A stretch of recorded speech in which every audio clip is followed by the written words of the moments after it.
Assalamualaikum warahmatullahi wabarakatuh. Hai, perkenalkan nama saya Eni Agustina dengan NIM 204820111108. Saya merupakan mahasiswa prodi S1 Farmasi kelas A semester 4 di Sekolah Tinggi Ilmu Kesehatan Samarinda. Video presentasi ini dibuat dalam rangka memenuhi tugas yang diberikan oleh Ibu Apoteker Husnul Warnida, SSI, MSI, selaku dosen mata kuliah Formulasi dan Teknologi Sediaan Semi Solida. Baik, presentasi kali ini saya akan membahas materi mengenai gel.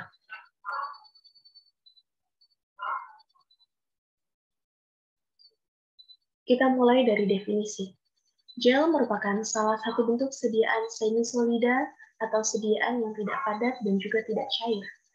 Gel merupakan sediaan semi-solida transparan atau translucent dari larutan atau satu atau lebih bahan aktif yang terdispersi dalam basis yang sama.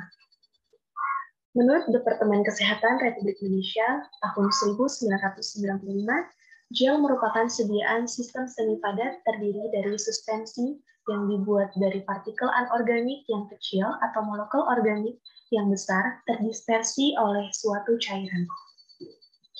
Gel adalah pembawa yang digunakan dengan tujuan pemberian obat pada mukosa.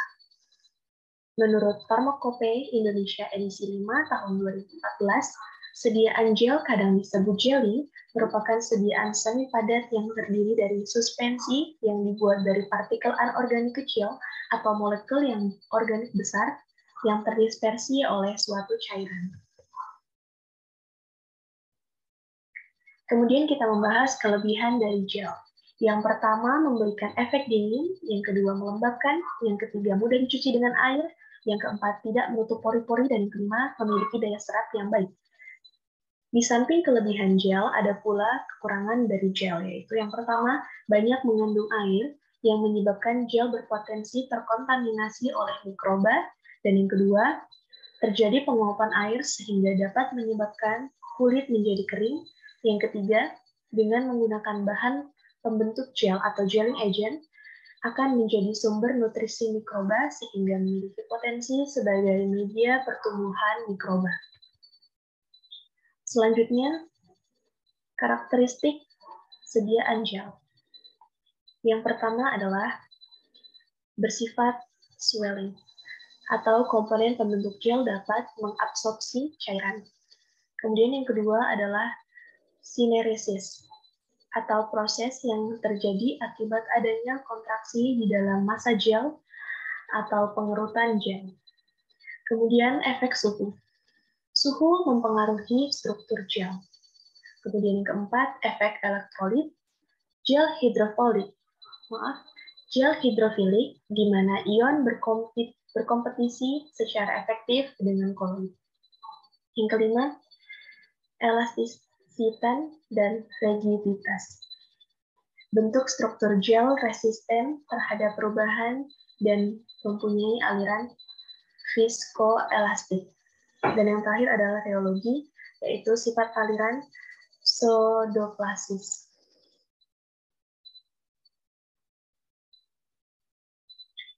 Kemudian ada pun penggolongan sediaan gel. Yang pertama berdasarkan fase kolloid, terdiri dari organik dan juga anorganik. Yang pertama organik, yaitu pembentuk gel dari polimer, kemudian anorganik, contohnya betanoid. Kemudian berdasarkan sifat pelarutnya, yang pertama ada hydrogel atau penggunaan pelarut air, yang kedua adalah organogel, yaitu pelarut selain organik, dan yang terakhir adalah aerogel atau hasil evaporasi pelarut. Adapun basis dari sediaan gel, yang pertama hidrofilik, terdiri dari molekul organik yang larut dalam fase pendispersi, aliran viskotropik, tidak lengket, dan mudah menyebar. Kemudian hidrofobik, umumnya menggunakan parafin atau minyak lemak, dan juga tidak mudah menyebar. Adapun komposisi dari gel, yang pertama, gel terdiri dari gelling agent, air, solvent, preservatif, dan stabilizer.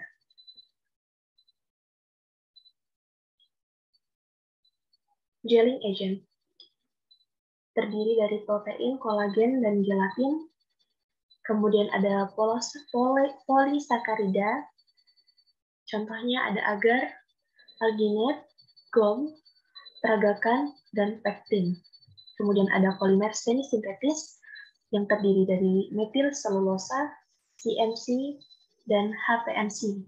Kemudian polimer sintetik terdiri dari karbopol, polivinyl, alkohol, dan yang terakhir adalah bahan organik, contohnya aluminium hidroksida dan betanoid.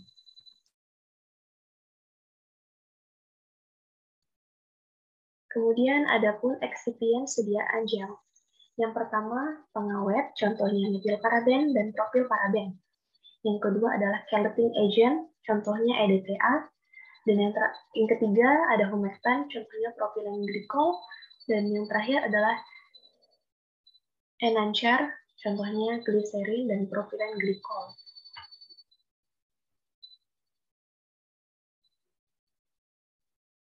Metode pembuatan gel terdiri dari dua. Yang pertama adalah metode pelelehan, yaitu di mana zat pembawa dan zat berkhasiat dilelehkan bersamaan dan diaduk sampai membentuk fase yang homogen. Kemudian yang kedua adalah metode triturasi. Zat yang tidak larut dilarutkan terlebih dahulu dengan pelarut yang cocok, lalu ditambahkan basis yang akan digunakan. Kemudian, adapun setelah membuat gel, kita akan melakukan evaluasi sediaan gel yang terdiri dari uji organoleptis, yaitu di mana menguji bentuk, warna, dan juga aroma. Kemudian ada uji pH, yang di mana pH disesuaikan dengan pH kulit. Kemudian ada uji viskositas, yaitu mudah dikeluarkan dari wadah. Kemudian uji daya sebar gel, daya sebar luas di permukaan kulit. Kemudian yang terakhir adalah uji daya lengket gel yang bertujuan untuk memiliki daya lengket yang tinggi agar absorpsi maksimal. Kita memasuki ke dalam contoh formula. Yang pertama ada Na-diclofenac 1%, kemudian CMCNA 6%, Nipagin 0,3%, dan Aquades F10. Di sini sudah ada perhitungannya, teman-teman semuanya bisa melihat. Kemudian kita masuk ke cara pembuatan. Yang pertama, ditimbang seluruh bahannya. Kemudian CMC-nya tadi, CMCNA-nya ditabur secara tipis merata di atas Aquades secukupnya, kemudian dibiarkan hingga mengembang. Kemudian, masukkan Na-diclofenac ke dalam mortir, kemudian digerus hingga halus. Kemudian langkah selanjutnya adalah memasukkan nipagin ke dalam mortir dan gerus hingga halus. Kemudian masukkan CMCNA yang telah mengembang tadi ke dalam mortir yang berisi bahan aktif dan kemudian digerus sampai terbentuk gel dan masukkan sisa air, gerus hingga homogen. Kemudian yang terakhir adalah memasukkan ke dalam tub atau pot, kemudian diberikan etiket biru. Kemudian memasuki contoh formula yang kedua, terdiri dari triklosan, kemudian alkohol 70%, karbomer 940, IEA, metilparaben, gliserin, dan Aquades. Sekali lagi, perhitungannya sudah ada di depan, teman-teman semuanya bisa melihat. Kemudian kita masuki ke cara pembuatan. Yang pertama, disiapkan mortir dan stemper, kemudian ditimbang seluruh bahannya tadi, sesuai dengan perhitungan yang telah kita lakukan, kemudian ditaburkan karbomer 940 secara merata di atas Aquades, diaduk sampai membentuk gel. Kemudian dimasukkan PEA ke dalam mortir, gerus hingga halus, kemudian metilparaben dimasukkan atau dilarutkan ke dalam alkohol, kemudian diaduk hingga homogen, serta dimasukkan ke dalam mortir. Kemudian triklosan dilarutkan ke dalam alkohol sebanyak 55 ml, aduk sampai larut.